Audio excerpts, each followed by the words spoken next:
Today, i-review natin itong Anki doorbell. But take note, hindi lang ito basta doorbell, but a smart video doorbell na powered by advanced AI technology.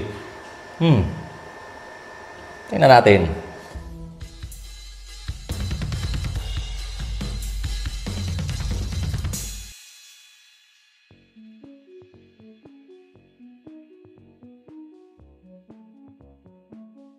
Video doorbell po ito. Pero, pwede mo rin gamitin to monitor a room. Like, kasama mo sa bahay na matanda at hirap ng tumayo para pwede mong iwanan sa kwarto mag-isa. Kung may kailangan yung tao, pipindutin niya lang ang doorbell at pwede na kayong mag-usap. At nundin mo nang puntahan para tanungin kung ano yung kailangan. By the way, pinadala pala sa akin ito ng Anki for review. Pero kahit pinadala sa akin ng libre, honest review pa rin ang gagawin natin. So, ngayon, tingnan natin ano ba ang specs at mga features ng doorbell na ito. As per dito sa box, resolution is 1080p Full HD, 148 degrees field of view lens. Tingnan natin to mamaya.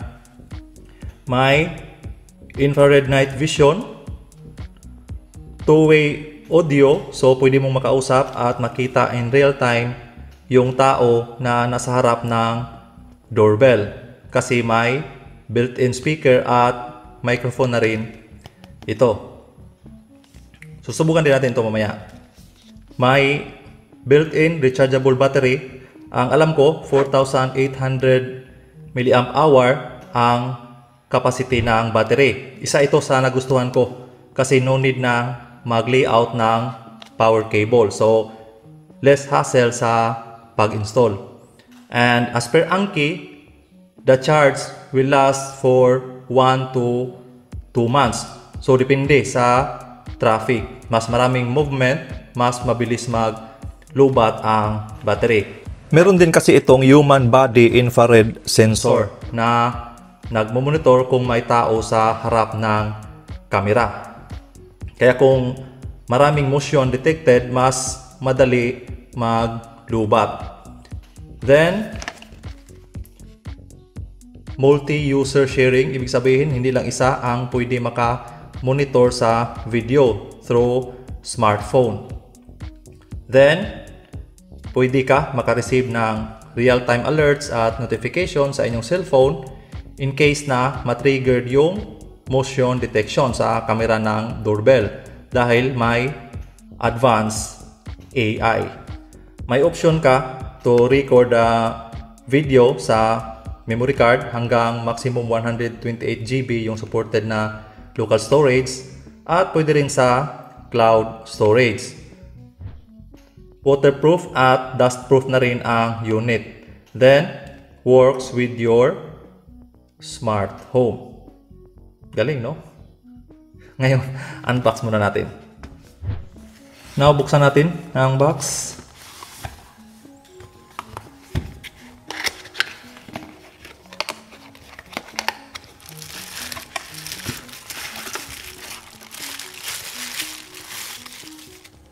So, ito na yung doorbell mismo. Ayan. Mabigat ha. Tingnan nga natin kung ilan ang bigat nito. Kunin ko lang yung scale. So, ayan.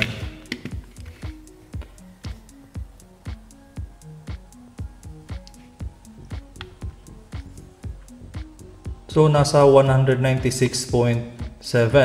So, kasing bigat ng cellphone itong doorbell na ito.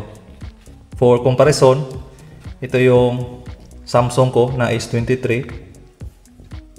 So almost same lang sila ng bigat. Okay? Then ano pang sa box? So manual.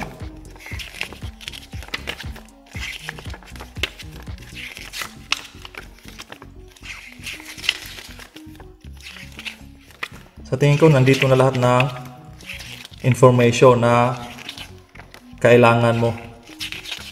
Mula setting up hanggang sa installation. Okay. Then, tingnan natin. Oh, okay. Kala ko box. So, ito yung chime. Ayan. So, ito, connected dito by radio frequency, hindi Wi-Fi. But ito, kailangan natin ng power bank or any USB power.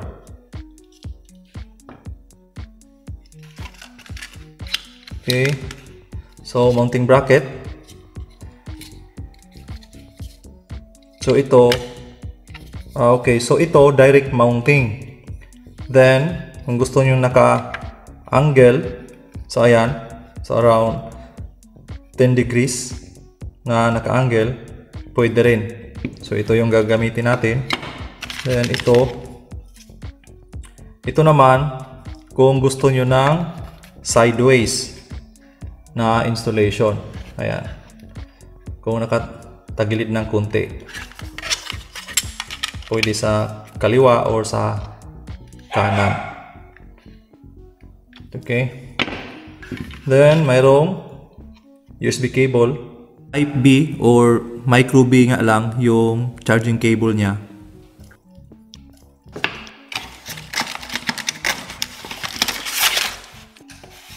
Trim tape. So, para sa installation. At wall screws. At mayroon pang isa. Kung makita nyo. Ito yung removal tool. Para pang tanggal sa bracket. Para ma-charge mo ang unit. Kasi kung tingnan natin, walang access sa mga button. So, need nating tanggalin yung itong back cover. Ayan. So, ayan natin.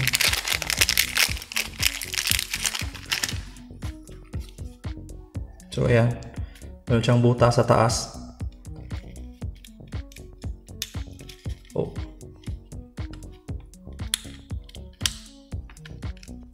So, ayan na.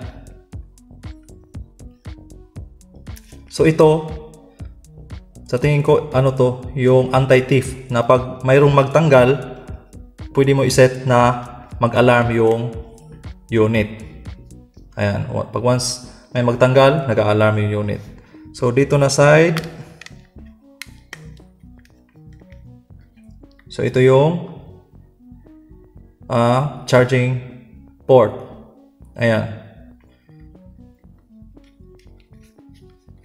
Then, dito, wala. Sa taas, wala. Then, sa pinakababa ay ang power button. Ayan. Ayan. Power button, tsaka yung saksaka ng memory card. Ayan. So, ayan yung button. At yung memory card slot.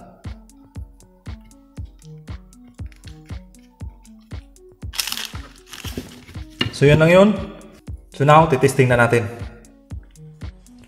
Okay. So, need natin mag-download at mag-install ng app na Vico Home. Pwede sa App Store or sa Android. Pwede rin ito, i-scan nyo lang sa camera. Ayan. Then, ito na. Punta na kayo doon sa App Store. Pero dito, naka-download na ako. Kaya pakita ko lang. Ayan. Vico Home. So, buksan lang natin. Then, once na-install nyo na ang app, click nyo lang ang Add a New Device. Then, sundan nyo lang ang mga step-by-step instruction ng app. At kapag okay na ang setup, sasabihin naman ng app na device is added successfully. Then, bibigyan pa kayo ng additional instruction at reminder sa pagkabit ng unit. Okay, so tapos na yung setup natin. Madali lang naman, basta sundan mo lang ang instruction manual at itong app. So ayan, kapag buksan natin ang app, makikita natin dito ang camera. Ito yung last recording, hindi pa live yan. At kung gusto natin i-view in real time, need natin pindutin ang play. Pero mamaya na yan, dito muna tayo sa chime. So ito, need natin i-saksak sa USB power supply o kaya charger. At dapat 1 to 2 amperes ang USB na pagsaksakan natin. Yung mga lumang USB charger tulad nito, pwede natin gamitin. Pero sinubukan ko ito dito sa power bank na ito. Gagana naman siya pagkasaksak, kaso yung power bank may sleep mode o output power cut off after few minutes kapag walang current o power draw. Kaya yung doorbell hindi na rin gumagana kapag nag-cut off na ang output ng power bank na ito. So dapat yung power bank na pagsaksakan ay yung walang cut off mode function. Kaya itong lumang charger na lang ang ginamit ko. Isaksak ko lang ito. Plug lang natin. Ayan. So as per manual, kailangan natin i-synchronize ang chime at ang doorbell. Pero after ko i-plug ang chime at pinindot ang doorbell ay gumana naman kaagad. Naka-synchronize na siya, so wala na akong ginawa. At kung papansin nyo, kapag once pinindot ko ang doorbell,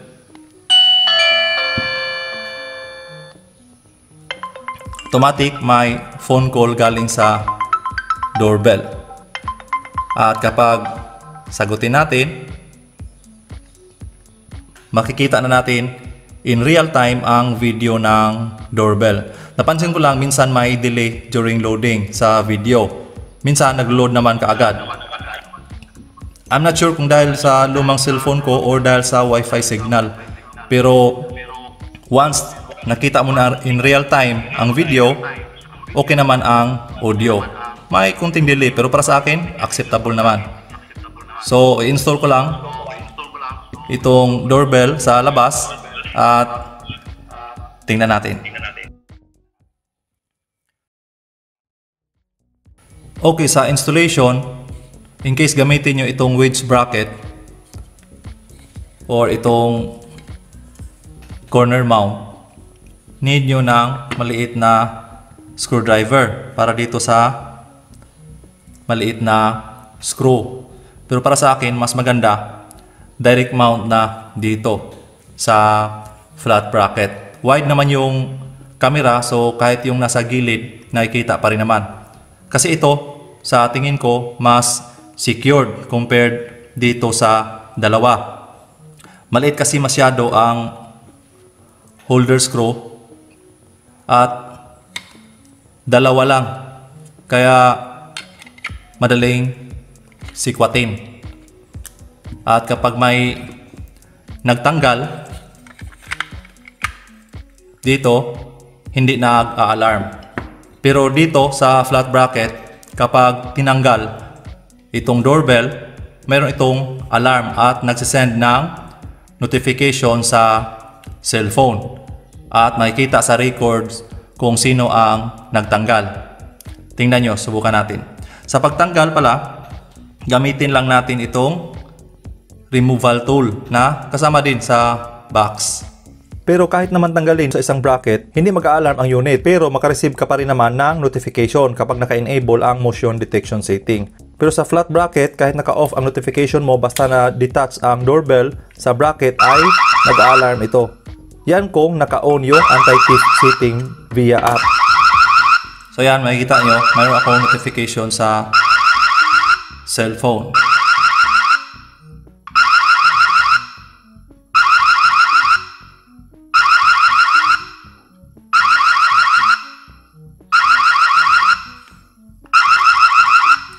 Balik ko lang.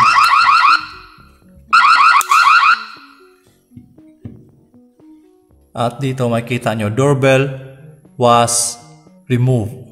So ayan yung last recording nung tinanggal ang doorbell sa holder. So ayan yung area na covered ng camera. Pero as per my observation, nagsisend ng notification alert ang doorbell kapag malapit lang yung tao, mga around 1 to 2 meters sa harap ng camera. Kapag beyond that, napansin ko hindi na nag-activate ang recording. Kasi sinubukan ko maglakad sa kabilang sidewalk at hindi nagre-record at hindi nagsisend ng notification ang doorbell. Pero sinubukan kong dumaan gamit ang sasakyan, nagre-record naman yung camera. Sa two-way audio ng doorbell, clear naman ang audio on both sides, sa doorbell side at sa cellphone side. Pero sa may doorbell side, medyo mahina lang ang volume, pero clear pa rin. Ano yan? Delivery.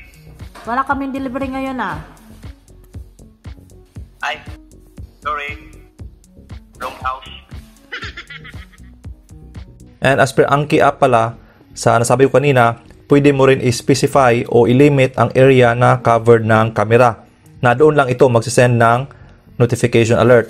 Yun nga lang ay dapat mag-subscribe ka sa features na ito. As per app, 195 pesos per month ang subscription. And pwede mo i-cancel anytime. Kung hindi ka mag-subscribe, magamit mo pa rin naman ang camera. At may option ka rin sa app para i-off ang notification alert. So ito yung kuha sa surrounding sa night vision. At ito yung footage with the night vision pag may tao sa harap ng camera. Dito talaga dito may street light sa gilid.